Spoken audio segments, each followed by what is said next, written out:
네, 이슈 레이더 시간입니다. 신인규 기자 나와 있습니다. 안녕하세요. 안녕하십니까. 네, 어젯밤에 이제 큰 자산시장의 큰 움직임. 요건 이제 우리가 요즘 국채 시장 이렇게 안 들여다볼 수가 없습니다. 워낙 지금 등락이 크기 때문에 그렇고요. 조금 전에 우리 김종학 뉴욕 특파원 친하시죠? 김종학 친합니다. 특파원하고도 이제 얘기를 했습니다만 국채 금리가 많이 급등했다가 급락을 했단 말이죠. 맞습니다. 그 배경부터 먼저 한번 같이 얘기를 한번 해보겠습니다. 채권 시장 금리가 왜 내렸습니까 어젯밤에? 다시 한번 설명을 해주시죠. 이 빌 에크먼의 말 한마디 때문에 움직인 건데 사실 국내에서도 이 미국 국채 직접 투자하시는 분들이 꽤 있습니다. 이 지수 상품 뭐 TLT라든가 레버리지 상품인 TMF 통해서 좀 투자하시는 분들이 있는데 최근에 마음고생이 많으셨을 텐데 그런 분들께는 아까 뭐 김종환 특파원도 설명드렸지만 오늘 빌 에크먼 퍼싱 스퀘어 캐피탈 회장의 말 한마디가 굉장히 크게 도움이 되실 것 같습니다. 월가의 전설적인 헤지펀드 큰손이죠. 빌 에크먼 회장이요. 몇 시간 전에 짧은 트윗을 하나 올렸습니다. 우리나라 말로 번역하면요. 우리는 최근에 채권 공매도를 청산했다. 이렇게 문장으로 바꿀 수 있을 것 같은데 요거 나오자마자 미국의 10년물과 20년물, 30년물 장기채 금리 전부 다 내리기 시작했습니다. 채권 수익률, 채권 금리가 내린다는 것은 앵커께서 더 잘 아시겠지만 결국 채권 자체 수요가 좀 높아지고 채권 가격이 오른다는 것을 뜻하는데 그러면은 왜 이 짧은 트윗이 시장에 큰 파급을 가져오고 오늘 모든 매체들이 다 뉴스로 빌 에크먼 얘기하느냐? 요거는요. 채권 시장의 큰 손이 포지션 바꿨다는 걸 뜻하기 때문입니다. 공매도를 청산했다는 건 사실 그동안에 공매도를 해왔다는 얘기가 되잖아요. 실제로 빌 에크먼은 지난 8월부터 미국의 30년물 장기채 기준으로 5.5%까지 올라갈 수 있다. 현재 지금은 사실 거기까지 못 오르고 5.1% 정도에서 내려가긴 했습니다만 장기채 공매도 들어간다 이렇게 얘기를 했었었는데 그러니까 그때는 채권 가격이 떨어질 거라고 봤는데 한 2달, 3달 만에 이제는 더 이상 채권 가격 떨어진다는 베팅을 하기 어려운 시점이 됐다는 겁니다. 거의 에크먼이 이제 최근에 전망을 한 거 보면 이번에는 네. 전망이 맞은 것 같아요. 사실 빌 에크먼이 미국에서 이제 욕도 많이 먹긴 하는데 그렇죠. 올해는 전망이 좀 맞은 것 같습니다. 이 채권 시장 관련해서는. 맞습니다. 욕도 많이 먹긴 하지만 사실 리틀 버핏이라고 불릴 만큼 최근에 월가에서 크게 인정받는 인물이기도 하고요. 이분뿐 아니라 예. 동의하시지 않으실 수도 있겠습니다만 월가에서 그렇다는데 어쩌겠습니까? 어쨌든 이분뿐 아니라 구 채권왕으로 불리는 빌 그로스, 핌코 전 CEO죠. 이분도 비슷한 맥락의 발언을 시장에 내놓기도 했었습니다. 그래서 미국의 10년물 채권 수익률 그동안에 5% 넘어주면서 이 증권 시장에 어떤 그 공포를 안겨줬던 이 숫자가 오늘 바뀌었습니다. 앞자리가 4로 바뀌었습니다. 10년물 채권 금리 미국 증시 마감 이후에 전날보다 한 7.6% 정도 내린 연 4.848 정도로 지금 내려왔고 채권 시장 하락하면 보통 성장주의 투자 심리 모이지 않습니까? 그래서 성장주 중심의 나스닥도 4거래일 만에 소폭입니다만 반등에 성공했습니다. 네, 채권 이제 가격이 앞으로는 서서히 다시 오를 가능성에 이제 베팅했다 이렇게 보면 될 것 같은데 네. 이렇게 큰 손들 빌 고루스가 이제 옛날 채권왕이었죠. 그렇죠. 지금은 마이스 건들락이 신채권왕입니다. 제프리 건들락. 제가 헷갈렸습니다. 채권왕으로 이제 회자가 됐죠. 맞습니다. 왜 이렇게 전망을 바꿨습니까? 그 말씀에 답변을 좀 드리기 위해서는 그동안의 맥락을 좀 간단히 되짚어 봐야겠습니다. 아까 말씀드렸지만 지난 8월이었습니다. 이 빌 에크먼이 30년물 금리 5.5%까지 도달할 수 있다. 그러니까 채권금리 더 떨어질 수 있다. 이렇게 얘기를 한 건데 그게 합리적인 수준이라면서 공매도 한 건데 그때랑 지금 뭐가 다른가 요거를 봐야 되는데 금리가 더 오를 걸로 이제 봤던 거죠. 그렇죠. 예. 지금 5.5% 선까지 도달하지 못했는데도 공매도 해지했다는 건 지금 채권 시장이 계속해서 이 흐름을 안 가져갈 수 있다, 바뀔 수 있다, 불안하다라는 얘기가 되는 겁니다. 도달했다 이렇게 보는 거군요. 맞습니다. 이게 뭔 얘기냐면요. 아주 쉽게 제가 좀 누락해서 드리는 말씀들도 분명히 있겠습니다만 큰 틀에서 장기채 채권 수익률은 미국이 채권금리 올려야 올라갑니다. 그런데 제가 빌 에크먼의 머릿속을 직접 들여다본 거는 당연히 아니지만 이번 공매도 청산 결정 배경엔 결국 미국이 고금리 정책을 길게 유지하기 어려울 수 있겠다라는 생각이 자리 잡은 것으로 보입니다. 그렇다면 미국이 고금리 정책을 생각보다 길게 유지할 수 없을지도 모른다는 생각, 이거 왜 그런가 배경 짚어봐야겠죠. 다행히 이 부분은 빌 에크먼이 설명을 해줬습니다. 경제가 데이터를 통해서 눈에 보이는 것보다 빠르게 느려지고 있다라는 설명을 했는데 이 눈에 보이는 것보다라는 이 부분이 중요합니다. 왜냐하면 현재 기준금리 결정하는 게 연준이지 않습니까? 연준은 데이터에 의존해서 통화 정책을 반영하겠다는 기조를 매번 FOMC 연방시장 공개시장위원회 때마다 하고 있습니다. 그런데 빌 애크먼이 봤을 때는 데이터가 연준이 보는 데이터가 실제 경제를 반영하지 못한다는 거죠.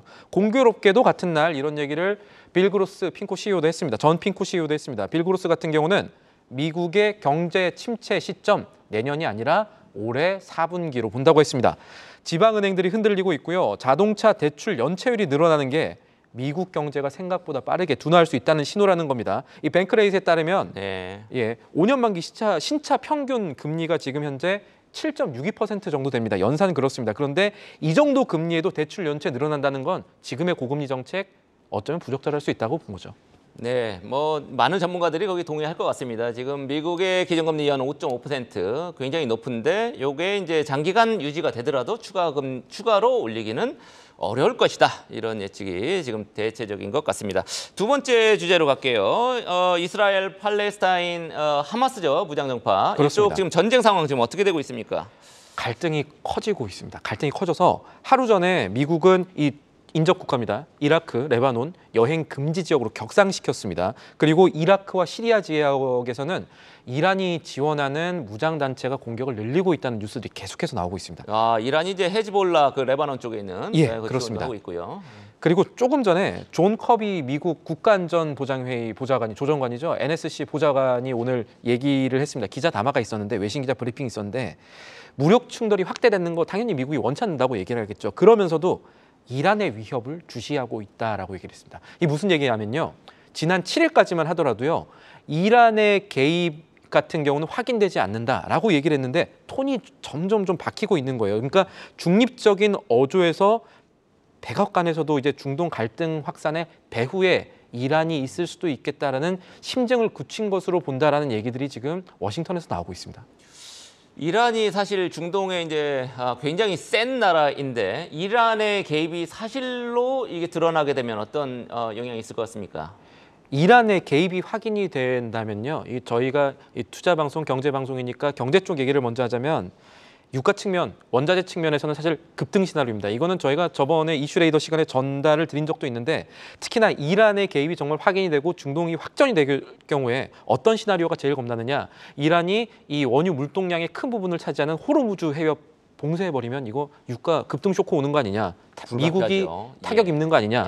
유가 상승 불가피하죠. 맞습니다. 호르무즈에 그렇습니다. 그래서 BNP 파리바 같은 곳이나 뭐 우리나라 국제금융센터 같은 경우는 유가 150달러 갈지도 모른다라는 시나리오를 얘기를 했는데 그게 점점 그쪽으로 무게추가 실리는 것 아닌가 하는 불안감 자체가 커지고는 있습니다. 지금 당장 이란이 개입했다는 얘기가 나온 건 아니지만 그렇습니다. 그래서 워싱턴에서 뭘 보느냐.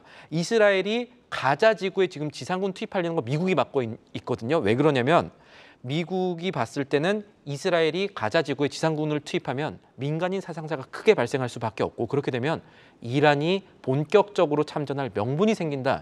이렇게 보고 있는 겁니다. 그래서 이란이 본격적으로 이 전쟁에 이름을 드러낼 가능성을 지금 월가 혹은 워싱턴이 굉장히 우려는 하고 있다 정도로 볼 수가 있겠습니다. 지금 당장 유가는 진정세를 보이더라 하더라도 이런 측면들이 남아 있는 거죠.